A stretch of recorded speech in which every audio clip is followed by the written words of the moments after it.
Hello' everyone, আজি আমি সমানুপাতৰ বিষয়ে আমি পঢ়িম। সমানুপাত মানে কি? সমানুপাত হ'ল এটা উক্তি য'ত দুটা অনুপাত সমান বুলি দেখুওৱা হয়।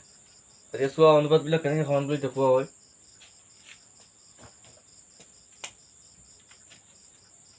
এইটো এটা উক্তি, বুজি পাইছা? আৰু দুটা অনুপাত যেনেকৈ ধৰি লোৱা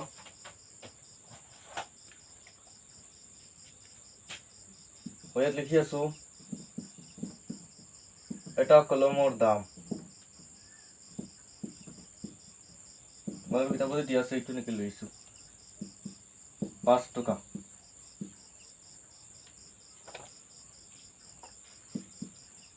আৰু 5টা কলমৰ দাম ইয়াতে 5 টকা মই দি দিছো, হ'ব?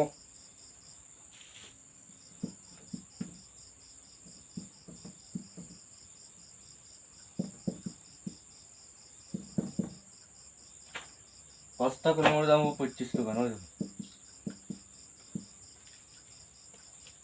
যদি ইয়াতে মই কলমৰ সংখ্যাৰ অনুপাত লওঁ, সেইটো হৈছে মই কলমৰ সংখ্যা।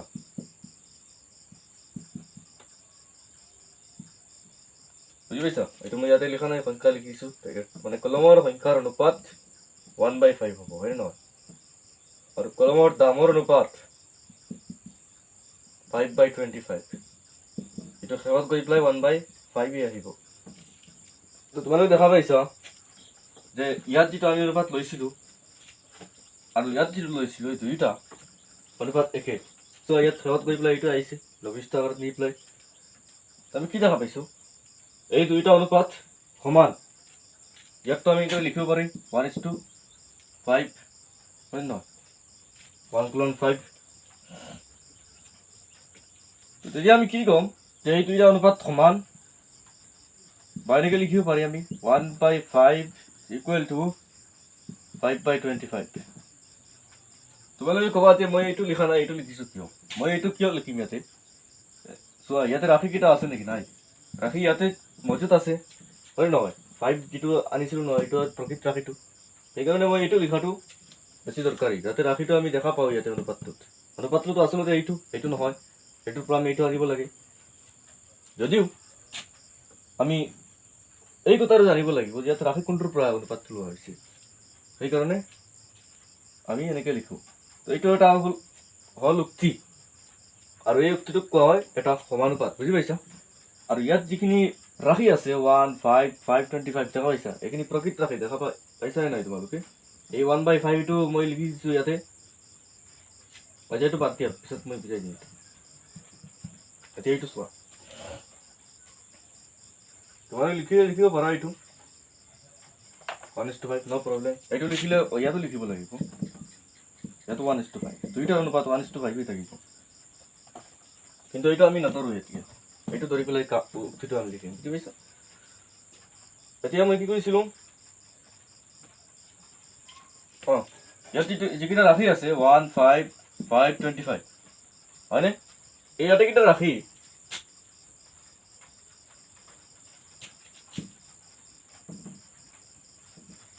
1, 5, 5/25, এই আটাইকেইটা ৰাশিক আমি কি ক'ম? যে ইয়াত সমানুপাতত আছে, বুজি পাইছা? কিহত আছে? সমানুপাতত। কাৰণ ইহঁতৰ পৰা আমি অনুপাত উলিয়াইছো আৰু অনুপাত দুইটা দেখা পাইছো সমান, ইহঁতৰ পৰা এটা প্ৰপৰ্চন বা সমানুপাতৰ জন্ম লৈছে, ঠিক আছে? তোমালোকৰ কিতাপত চোৱা, ইয়াত লিখা আছে, ইয়াত দিয়া আছিল 1/5 আৰু 7/35 দুটা অনুপাত লোৱা হৈছিল, বুজি পাইছা? 7/35, ইয়াত কলমৰ দাম লোৱা হৈছিল 7, মই ইয়াত 7 লিখি দিছোঁ, কি হ'ব? ইয়াত হ'ব 35, এইদৰে আছিল। একেই কথা, এইদৰে লিখিলেও আমি এনেকৈ উলিয়াব পাৰিম অনুপাত এটা, সমানুপাত এটা। তো এইটোৰ পৰা কি হ'ব? 1/5 মানে সংখ্যাৰ অনুপাত আৰু দামৰ অনুপাত, এইটো এটা সমানুপাত। ইয়াত ৰাশি কি আছে? 1, 5, 7, 35, বুজি পাইছা? তো এইকেইটা ৰাশি সমানুপাতত থকা বুলি কোৱা হ'ব যদি এনেকৈ কৰিব পাৰি ৰাশিকেইটা এনেকৈ বহুৱাব পাৰি তেতিয়া কি হ'ব ইয়াৰ ক্ৰমটো চাবা 1ৰ পিছত 5 আৰু পিছত দ্বিতীয় অনুপাতত 7ৰ পিছত 35 আমি ক্ৰম অনুসৰি কিদৰে লিখিম 1 5 7 35 ৰাশিকেইটাক সমানুপাতত থকা বুলি কোৱা হ'ব বুজি পাইছা তোমালোকৰ কিতাপত দিয়া আছে চাই ল'বা 1 5 7 35 সংখ্যা 4টা সমানুপাত আছে আৰু ইয়াতে সমানুপাতৰ চিহ্ন ব্যৱহাৰ কৰি তোমালোকেতো জানা যে ইয়াক আমি এইদৰে লিখিব পাৰি কলন ব্যৱহাৰ কৰি পাইছিলা হয়নে নহয় এইটো চোৱা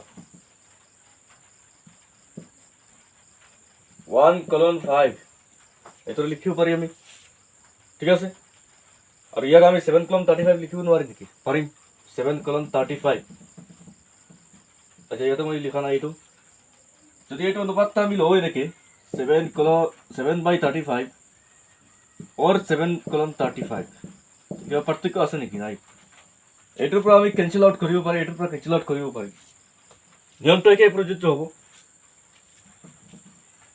ইয়াক আমি এইদৰে লিখিব পাৰি কলন ফৰ্মত আৰু সমানুপাতৰ চিহ্ন যাক কোৱা হয় ডাবল কলন ব্যৱহাৰ কৰি আমি লিখিব পাৰি এনেকৈ মই দেখা পাইছা এই মাজৰ চিনটো যি দেখা পাইছা ডাবল কলন ইয়াতে এটা কলন ইয়াতে এটা কলন এই ডাবল কলন যিটো সমানুপাতৰ চিহ্ন এইটো ব্যৱহাৰ কৰি আমি এই সমানুপাত উক্তিটো আমি লিখিব পাৰি বুজি পাইছা ইয়াত ৰাশি কেইটা মজুত আছে 4টা ৰাশি হল এতিয়া আমি জেনাৰেলি ক'ব পাৰিম a/b আৰু c/d যদি 4টা a b c d যদি 4টা ৰাশি সমানুপাতত থাকে তেতিয়াহ'লে কি হ'ব এইটো মুচি দিওঁ মই ইয়াত পৰা বুজাবলগীয়া একো নাই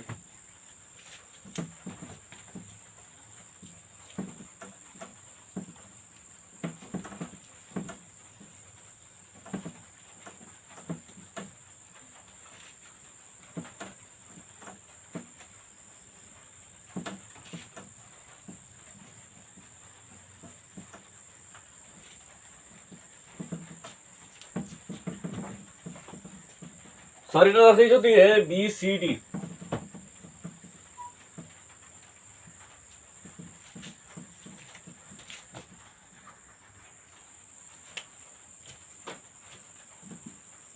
a b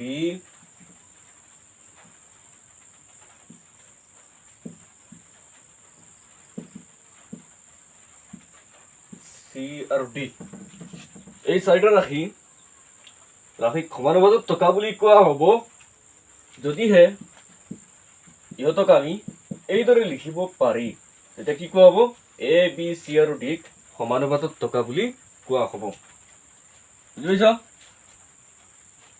ইয়াক কেৱল এইদৰে নহয় আমি ইয়াক এইদৰে লিখিব পাৰি যদি এইদৰে হয় তেতিয়াহ'লে a colon b ডাবল কলন মাজত থাকিব তাৰপিছত c colon d বা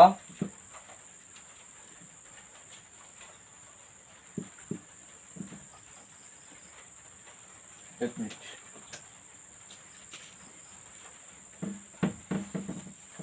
a colon b তো আছেই মাজত থাকিব পাৰে equal c to c colon d বুজি পাইছা এতিয়া তোমালোকে পৰিমেয় সংখ্যাবোৰত যেনেকৈ বজ্ৰপূৰণ কৰিছিলা তেনেকৈ আমি ইয়াতো বজ্ৰপূৰণ কৰিব পাৰি এইটো বজ্ৰপূৰণ কৰিলে কি হ'ব a into d b into c এইদৰে আমি লিখিব পাৰি ঠিক আছে আৰু এটা কথা চোৱা ইয়াত যিকেইটা পদ আছে ইয়াত মই লিখি দিওঁ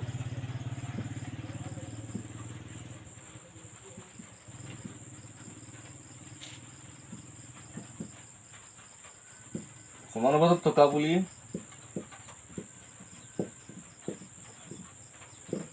কোৱা হ'ব যদিহে এইখিনি হয় বুজি পাইছা আকৌ যদি কোনোবাই এইখিনি সমানুপাতত থকা বুলি কৈ দিয়ে তেতিয়াহ'লে এইখিনি অবভিয়াছলি হ'ব লাগিব এতিয়া এইখিনি নামটো চাই লোৱা নামকেইটা চাই লোৱা এই দুইটাক চি আৰু ডি চি নহয় সৰি এ আৰু ডি এই দুইটাক কোৱা হয় প্ৰান্তীয় পথ বুজি পাইছা কি কোৱা হয় প্ৰান্তীয় পথ ঠিক আছে আৰু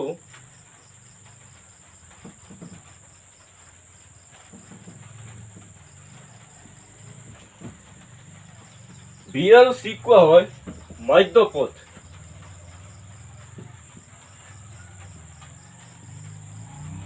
মধ্য পথ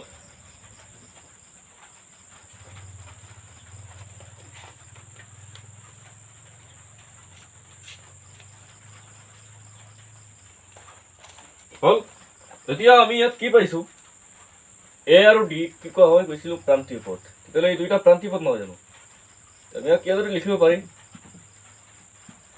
প্ৰান্তীয় পথ দুটাৰ পূৰণফল প্ৰান্তীয় পথ দুটাৰ গুণফল বা পূৰণফল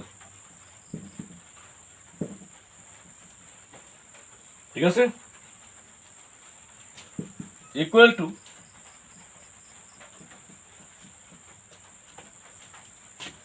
মধ্য পথ দুটাৰ পূৰণফল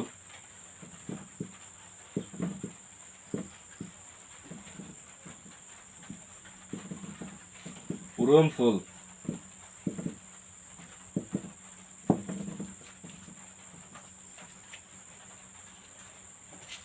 ইয়াত বি আৰু চি কি আছিল মই এইটো লিখিছো মধ্য পথ তোমালোকে কি পালা যে এ বি চি আৰু ডি সমানুপাতত থকা বুলি কোৱা হ'ব যদিহে এই শৰ্টখিনি পূৰা কৰে এ বি চি আৰু ডি এই শৰ্টখিনি নহয় যিকোনো এটাই হ'লেই হ'ল গোটেইখিনি নহয় শৰ্টখিনি মই কৈ দিছোঁ অৰ্থটো হ'ল যে এটা পূৰণ কৰিলে গোটেইখিনি আমি লিখিব পাৰি যিকোনো এটাই হ'লেই হ'ল বুজি পাইছা এইটো যদি আমি পাই চাওঁ যে এইটোৰ এইখিনিয়ে এই শৰ্টটো মানি আছে তেতিয়াহ'লে এই বাকীখিনিয়ে মানিব কাৰণ এইটোতো ইয়াৰ পৰা পাইছোঁ এটা আনটোৰ পৰা পাব পাৰি বুজি পাইছা ইয়াত আমি এ বি চি ডি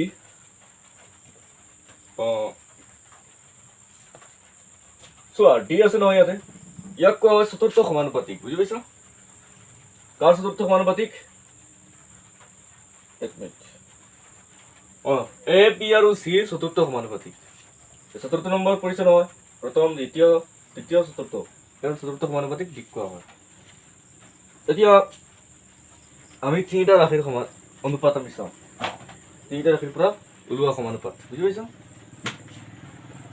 সমানুপাত উক্তি ইয়াত আছিল চাৰিটা ৰাশি এ বি চি ডি এতিয়া এ বি আৰু চি থাকিব চোৱা এই এনেধৰণৰ সমানুপাত উক্তিক কিদৰে লিখা হয় তো তেনেকুৱা সমানুপাত উক্তিক ক্ৰমিক সমানুপাত বুলি কোৱা হয়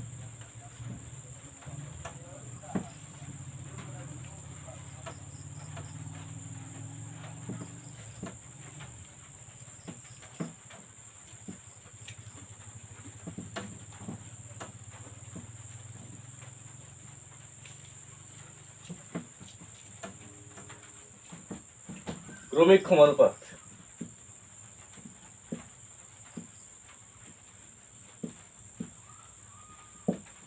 ইয়াতো দুটা অনুপাত থাকিব এটা সমানুপাত উক্তি হ'বলৈ হ'লে দুটা অনুপাত লাগে য'ত মাজত সমান চিন থাকিব বা সমানুপাত চিন থাকিব পাৰে সমানুপাতৰ চিহ্ন আৰু দুইফালে দুটা অনুপাত এতিয়া চোৱা এ বি চি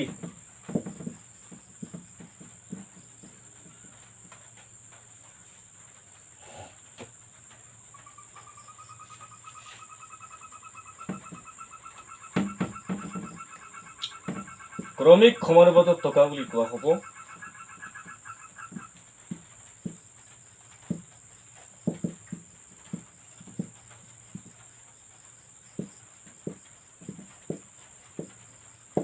বুলি কোৱা হ'ব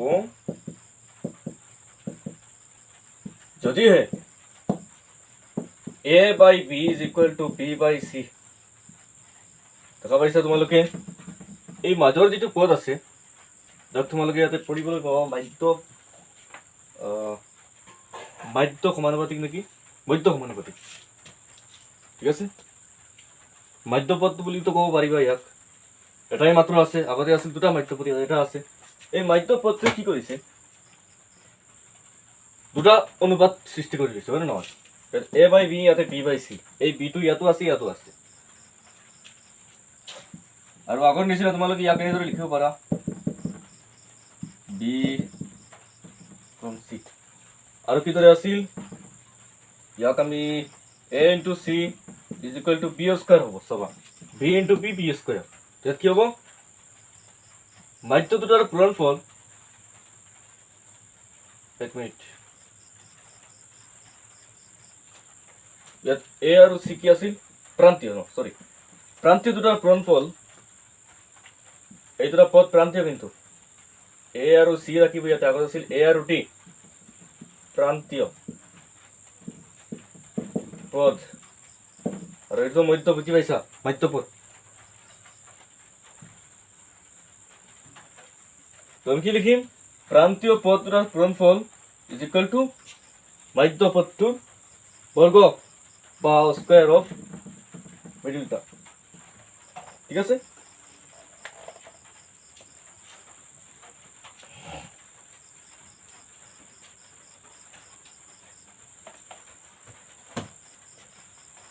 হল। তো আমি ইয়াক এইদৰে লিখিব পাৰি, এই শৰ্তখিনি পূৰণ কৰিব লাগিব। আগৰটোৰ নিচিনা একে, কিন্তু ইয়াত কেৱল এইটো থাকিব যে তিনিটা ৰাখিব, বুজি পাইছা? আৰু ইয়াত কিছুমান কথা, ইয়াত চোৱা তোমালোকে, ইয়াত কি হ'ব, প্ৰথম, দ্বিতীয়, তৃতীয়। তো ইয়াক কি কোৱা হ'ব, তৃতীয় সমানুপাতিক, আৰু ই মাজত আছে একেবাৰে, বুজি পাইছা? সেইকাৰণে ইয়াক কি কোৱা হ'ব, মধ্য সমানুপাতিক। এতিয়া এটা এক্সাম্পল চাই লোৱা।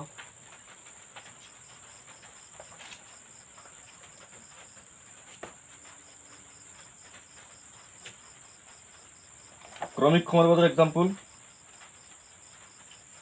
চোৱা। ফৰ এক্সাম্পল, উদাহৰণস্বৰূপে 16, 20, 25।